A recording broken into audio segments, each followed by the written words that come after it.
Santé et chocolat.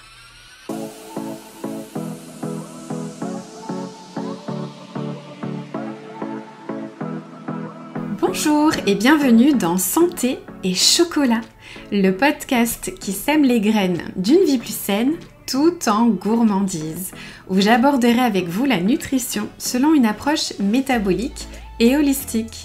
Je suis Céline Faustin, diététicienne nutritionniste depuis 2005, spécialisée dans le rééquilibrage alimentaire avec des notions de psychonutrition et de micronutrition. Derrière chaque épisode se cache un peu de mon parcours, mon histoire avec la nutrition, mais aussi beaucoup d'expériences vécues auprès de mes patients. La compréhension du fonctionnement de votre métabolisme est une notion essentielle à mes yeux et je vous le partage ici dans ce podcast. D'ailleurs, j'aborderai les thématiques comme la perte de poids, la productivité, la prévention santé, le sucre, des sujets qui me passionnent et qui sont la base de mes accompagnements. Seule ou avec des invités, je vous partagerai mes conseils simples et applicables instantanément dans votre quotidien. En toute sérénité, vous allez acquérir les connaissances dont vous avez besoin pour vous permettre de vous sentir bien dans votre corps, votre esprit et votre assiette. Installez-vous confortablement, prenez votre boisson préférée et un petit carnet. Je vous souhaite la bienvenue et une belle écoute. Un an déjà que je partage avec vous mes découvertes, mes conseils et mes coups de gueule. Et pour fêter ça, j'ai envie de lever le voile sur 5 mensonges qu'on nous répète depuis trop longtemps. Vous savez, ce que je vais vous partager aujourd'hui, c'est quelque chose que j'aurais aimé entendre en fait il y a quelques années, et même encore aujourd'hui à vrai dire. Parce que on nous a tellement répété des phrases toutes faites sur notre poids, notre métabolisme, notre âge, qu'on finit par y croire. Tu devrais juste manger moins et bouger plus. Tes analyses sont normales, donc tout va bien. À la quarantaine, c'est normal de prendre du poids. C'est ton âge, il faut faire avec. C'est dans ta tête, tu manques juste de volonté. Est-ce que ça vous parle? Parce que moi, je les ai toutes entendues, ces phrases, et peut-être que vous aussi. Mais voilà la vérité, après 30 ans, si vous voulez garder la main sur votre santé, il y a 2 choses incontournables. La compréhension et la proactivité. Comprendre ce qu'il se passe vraiment dans votre corps et agir avant que les symptômes ne s'installent plutôt que de subir. Et ça, c'est pas une fatalité. Au contraire, c'est une vraie prise de pouvoir. Parce que plus vous connaissez votre corps, plus vous devenez capable de l'écouter, de l'accompagner et de le soutenir. Dans cet épisode, nous allons donc déconstruire ensemble les 5 plus grands mensonges que l'on vous a fait croire sur votre métabolisme et je vais vous aider à reprendre ce pouvoir que vous n'auriez jamais dû perdre. Mensonge numéro 1, pour maigrir, il faut manger moins et bouger plus. C'est probablement celui que vous avez le plus entendu dans votre vie. Pour maigrir, il faut manger moins et bouger plus. Alors, bien sûr, sur le papier, ça paraît logique. Si je mets moins d'essence dans ma voiture et que je roule plus, je finis par vider le réservoir. Et donc, on a transposé cette logique mécanique à notre corps. Sauf que notre corps, ce n'est pas une machine, c'est pas une voiture. C'est un organisme vivant avec des hormones, des neurotransmetteurs, un système nerveux. Et ça change absolument tout. Le problème avec ce fameux manger moins, bouger plus, c'est qu'il oublie une chose essentielle. Les hormones. Quand vous réduisez drastiquement vos apports, au début, oui, vous perdrez du poids. Mais très vite, votre corps comprend qu'il y a restriction. Il se met donc en mode économie d'énergie. Résultat, votre métabolisme ralentit. Et ça, c'est exactement l'inverse de ce que vous voulez. Et puis, un autre point capital dont on ne parle jamais, c'est le stress cellulaire. Parce que mettre votre corps en privation calorique tout en ajoutant du sport intense, c'est une double contrainte. En fait, votre organisme le vit comme un danger. Et face au danger, qu'est-ce qu'il fait? Il sécrète du cortisol. cortisol qui est l'hormone du stress. Et vous devinez quoi? Bah, le cortisol stimule l'insuline. Donc plus vous êtes stressé, plus votre insuline monte et plus vous stockez. Exactement l'inverse de ce que vous cherchiez à obtenir en vous épuisant à l'entraînement et en vous privant à table. Si votre insuline est déjà élevée, ce qui est très fréquent après 35 ans, c'est la résistance à l'insuline, je le vois de plus en plus chez mes patientes qui sont de plus en plus jeunes à avoir cette problématique, et bien alors vous pouvez manger très peu et bouger énormément, votre corps il va stocker quand même. Parce que le problème n'est pas dans la quantité de calories, c'est d'abord de prendre en compte la qualité de ce que vous mangez évidemment, puisque toutes les calories ne se valent pas et ne sont pas nourrissantes pour votre corps et vos cellules. C'est aussi la manière dont votre corps va gérer ces calories. Et c'est la même chose avec vos hormones. Si votre thyroïde, elle est ralentie, si votre cortisol, il est trop haut, si vos œstrogènes et votre progestérone ne sont plus équilibrés, votre corps, en fait, il va recevoir des messages contradictoires, des messages d'alerte. Et la perte de poids devient compliquée, même avec toute la bonne volonté du monde. C'est pour ça que je dis toujours, c'est pas qu'une question de volonté. Vous pouvez être la femme la plus disciplinée du monde. Si votre insuline est bloquée, si vos hormones ne suivent pas, alors mangez moins et bougez plus, ça ne changera rien. Et c'est aussi pour ça que cette stratégie n'est jamais durable, parce qu'elle repose aussi sur la privation. Et la privation, ça finit toujours par générer de la frustration, des compulsions et une reprise de poids. Donc non, la solution n'est pas de manger moins et bouger plus. La vraie solution, c'est de comprendre pourquoi votre corps bloque et d'agir sur les causes profondes. Vos hormones, votre métabolisme, vos minéraux, votre insuline. Mensonge numéro 2, votre bilan sanguin est normal, donc tout va bien. Celui-là, c'est un des mensonges qui me révolte le plus parce que je sais à quel point il peut faire souffrir. Vous allez voir votre médecin, vous expliquer que vous êtes fatigué, que vous avez pris du poids sans comprendre pourquoi, que vous avez des ballonnements, des migraines, une humeur en dents de scie. On vous fait une prise de sang et là, la phrase qui tombe, tout va bien, tout est normal. Sauf que non, en fait, tout ne va pas bien. Et vous le savez, puisque vous le ressentez dans votre corps tous les jours. Le problème, c'est que le bilan sanguin ne reflète qu'une toute petite partie de la réalité. Il ne regarde que ce qui circule dans le sang. Or, pour les minéraux, par exemple, seulement 1% de votre calcium et de votre magnésium se trouvent dans le sang. Les 99% restants sont stockés dans vos cellules, dans vos os, dans vos tissus. Donc forcément, le sang ne raconte pas toute l'histoire. Deuxième limite, les prises de sang se font à jeun. Ce qui veut dire qu'on ne sait pas du tout comment votre corps gère le sucre après un repas, par exemple. Votre glycémie, elle peut être parfaite à jeun et pourtant exploser après le déjeuner. Et ça, c'est typique des débuts de la résistance à l'insuline. Mais comme ce n'est pas visible sur le bilan sanguin, on vous dit que tout va bien. Et puis, il y a aussi la question des normes, les normes laboratoires, les fourchettes. Avoir des résultats dans la norme, ça ne veut pas dire que tout est optimal pour vous. Ça veut juste dire que vous êtes dans la moyenne d'une population. Mais peut-être que votre corps, lui, a déjà beaucoup de mal à fonctionner dans ces conditions. Le pire, c'est quand on vous dit que vos symptômes sont psychologiques, que c'est dans votre tête, parce que, en fait, aucun chiffre ne vient valider ce que vous ressentez. Et ça, c'est violent. Je veux que vous reteniez une chose. Vos symptômes ne mentent pas. S'ils sont là, c'est que quelque chose se passe dans votre corps, même si ce n'est pas visible sur une prise de sang classique. C'est exactement pour ça que j'utilise le test HTMA, parce qu'il permet d'aller directement regarder ce qui se passe dans vos cellules, là où sont stockés vos minéraux, là où vos déséquilibres se révèlent vraiment.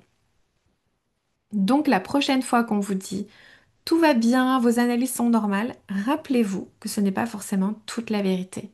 Et que si vous ressentez des symptômes, c'est que votre corps essaie de vous dire quelque chose. Ok? Mensonge numéro 3. À la quarantaine, c'est normal de prendre du poids. Celui-là, je l'entends tellement souvent. C'est normal, vous avez 40 ans, à cet âge-là, tout le monde prend du poids. Mais laissez-moi vous dire une chose. Non, c'est pas une fatalité. La quarantaine, ce n'est pas une condamnation à vivre fatigué, gonflé et à voir la balance grimper. Alors, qu'est-ce qui se passe vraiment? À partir de 35-40 ans, beaucoup de femmes entrent dans une période de transition hormonale qu'on appelle la périménopause. Et c'est vrai, les hormones commencent à fluctuer. Les progestérones baissent, les œstrogènes deviennent instables, parfois trop haut, parfois trop bas. La thyroïde, elle aussi, elle peut ralentir un peu. Et tout ça a un impact direct en fait sur votre métabolisme. Résultat, vous pouvez avoir plus de rétention d'eau, plus de difficultés à gérer le sucre, une énergie plus basse, un sommeil plus fragile. Et bien sûr, tout ça se traduit souvent par une prise de poids ou un poids qui se bloque. Mais ce n'est pas parce que c'est fréquent que c'est normal. Ce n'est pas parce que beaucoup de femmes le vivent que vous devez l'accepter comme une fatalité. Parce qu'en réalité, ce qui change tout, ce n'est pas l'âge, c'est la manière dont vous soutenez votre corps à ce moment-là. Est-ce que vous accompagnez votre corps avec la bonne alimentation, les bons apports en minéraux, une gestion du stress adaptée, ou est-ce que vous laissez le déséquilibre s'installer sans le voir, sans le comprendre? Deux femmes du même âge, avec le même contexte hormonal, peuvent avoir des parcours totalement différents. L'une va peut-être prendre 8 kilos et se sentir épuisée, l'autre va maintenir son poids et son énergie, parce qu'elle aura soutenu son métabolisme au bon moment. En fait, la clé, ce n'est pas l'âge. La clé, c'est la compréhension et la proactivité. Et ça, c'est entre vos mains. Donc non, ce n'est pas normal de prendre du poids à la quarantaine, c'est un signal, un appel de votre corps pour que vous vous occupiez enfin de lui autrement. Et le fait de l'entendre maintenant, c'est votre signe. Mensonge numéro 4. Vos symptômes sont juste dus à l'âge. C'est l'un des mensonges qui rejoint un peu le précédent, parce que quand on vous dit c'est normal d'avoir des symptômes en vieillissant, il faut l'accepter, hein. On vous renvoie l'idée que vous n'avez plus de pouvoir, que vos symptômes sont inévitables et qu'il n'y a rien à faire. Mais en réalité, ce n'est pas l'âge qui est en cause, c'est l'accumulation de petits déséquilibres que votre corps a réussi à compenser pendant des années, jusqu'au moment du fameux point de bascule. Alors, parlons des symptômes justement. La fatigue. On vous dit que c'est l'âge. Bien souvent, ça peut être une carence en fer, en magnésium, une thyroïde qui fonctionne au ralenti, ou encore une résistance à l'insuline, notamment si les coups de pompe ont lieu après les repas. Donc tout ça, c'est à creuser. Ce n'est pas que dû à l'âge. Il y a d'autres causes possibles. Le brouillard mental, tout ce qui est perte de mémoire, manque de concentration, on vous dit que c'est la quarantaine, mais c'est souvent lié à un déséquilibre glycémique, donc en fonction du sucre, à des carences en zinc ou en B12 ou à l'inflammation qui touche vos neurotransmetteurs. Après, les troubles digestifs, tout ce qui est ballonnement, sensation d'être gonflé, alternance diarrhée, constipation, etc. On vous dit c'est normal avec le temps. Alors qu'en fait, il s'agit souvent d'un microbiote qui est fragilisé, d'un foie qui est surchargé ou d'une sensibilité alimentaire qui n'a jamais été identifiée. La prise de poids, parce que oui, c'est un symptôme. On vous dit que c'est l'âge, mais bien souvent, c'est une résistance à l'insuline qui s'installe, ou alors une progestérone qui baisse, des œstrogènes instables, ou encore un cortisol trop élevé qui bloque la combustion des graisses. Donc vous voyez, il y a plusieurs causes possibles. Et pour tout ce qui est douleur articulaire, inflammation chronique, les tensions, on vous dit, ça c'est l'usure du temps, c'est normal. Alors qu'en réalité, c'est souvent une inflammation de bas grade entretenue par l'alimentation ou un déséquilibre acido-basique ou un déficit en minéraux anti-inflammatoires comme le magnésium et le potassium par exemple. Et je vois dans les tests HTMA, très souvent le potassium il est au ras des pâquerettes et pareil pour le magnésium. Donc vous voyez tout ça en fait, Ce sont des causes bien réelles, mesurables et biologiques, et surtout des causes sur lesquelles on peut agir. Alors oui, votre corps peut compenser longtemps, il fait tampon, il s'adapte, il vous protège, mais il vient un moment où il dit stop. Pas à cause d'un chiffre sur votre carte d'identité, pas pour vous punir, mais pour vous alerter suite à des années de déséquilibre accumulés pour vous dire, bon, maintenant tu m'écoutes. Maintenant, tu vas m'aider, soutiens-moi. Et ça, c'est une bonne nouvelle, parce que vous pouvez agir dessus, vous pouvez reprendre ce pouvoir. En comprenant vos déséquilibres, donc encore une fois, la connaissance, vous pourrez restaurer vos minéraux, rééquilibrer vos hormones, votre métabolisme. Vous pourrez retrouver de l'énergie, une digestion plus fluide, une meilleure clarté mentale, peu importe l'âge. Et le cinquième mensonge, tout est dans ta tête. C'est une question de volonté. C'est sans doute le mensonge le plus culpabilisant. Et je suis sûre que vous l'avez déjà entendu, d'une manière ou d'une autre. Même une de mes abonnées, elle m'a écrit un jour, mon médecin généraliste, il m'a dit, mais de toute façon, tout le monde sait ce qu'il faut faire pour perdre du poids. Donc en gros, si tu as un surpoids aujourd'hui, c'est que tu ne fais pas ce qu'il faut. Et là, qu'est-ce qu'on ressent quand on entend ça? De la culpabilité. On se dit, si j'y arrive pas, c'est que je manque de volonté, que je suis faible, que je suis nulle. Mais non, c'est pas dans votre tête. Et non, c'est pas une question de volonté. Votre comportement alimentaire, il n'est pas déconnecté de votre biologie. Ce que vous mangez influence directement vos choix alimentaires. Quand votre microbiote est déséquilibré, il peut envoyer des signaux, des mauvais signaux à votre cerveau.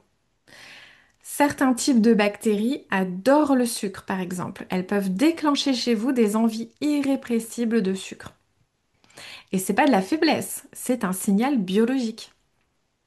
Quand vos neurotransmetteurs comme la sérotonine ou la dopamine sont en déséquilibre, vous pouvez avoir des compulsions alimentaires, une humeur instable ou même de l'anxiété. Et là encore, c'est pas une question de volonté, c'est de la biologie. Aussi, l'axe intestin-cerveau, c'est une autoroute à double sens. Si votre intestin est inflammé, si votre microbiote est fragilisé, votre cerveau va recevoir les signaux. Résultat, vous pouvez vous sentir fatigué, anxieuse, démotivée, avec une impression que tout est dur. Et dans ces moments-là, croyez-moi, c'est très compliqué de se dire, je vais manger moins et bouger plus. Et inversement, votre état émotionnel influence aussi votre digestion.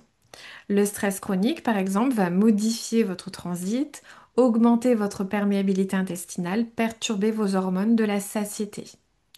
Alors non, c'est pas que une question de volonté. Et c'est pas de la faiblesse, c'est de la biologie. Votre santé mentale, votre microbiote, vos hormones, vos neurotransmetteurs sont intimement liés. Et la clé, ce n'est pas de vous dire je dois être plus forte, je dois avoir plus de volonté. La clé, c'est de comprendre ce qui se passe dans votre corps et de rétablir ces déséquilibres. Parce qu'une fois que votre métabolisme est soutenu, vos choix deviennent plus faciles, plus naturels, sans lutte permanente contre vous-même. Donc la prochaine fois que vous entendez c'est dans ta tête, rappelez-vous que la vérité, en fait, elle est dans vos cellules. Tout est dans vos cellules. Alors, si vous retenez une chose de cet épisode, c'est que vous n'êtes pas paresseuse, vous n'êtes pas faible, vous n'avez pas un manque de volonté et ce n'est pas trop tard. Vous avez simplement grandi avec des mensonges qui vous ont éloigné de la vérité sur votre corps. La bonne nouvelle, c'est que vous pouvez reprendre le pouvoir. Après 35 ans, ce n'est pas une fatalité. C'est une opportunité de mieux comprendre votre métabolisme et d'agir en conscience pour votre santé. Rappelez-vous, compréhension et proactivité. Et si vous voulez aller plus loin, je vous invite à rejoindre ma masterclass du lundi 6 octobre à 19 h. C'est gratuit Et le thème est les erreurs qui vous empêchent de perdre du poids après 35 ans.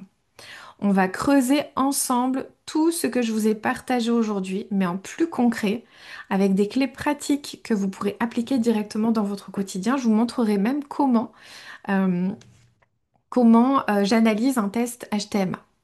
Et petite surprise, toutes les participantes recevront un cadeau spécial et une surprise aussi. Le lien pour vous inscrire est dans la description de cet épisode.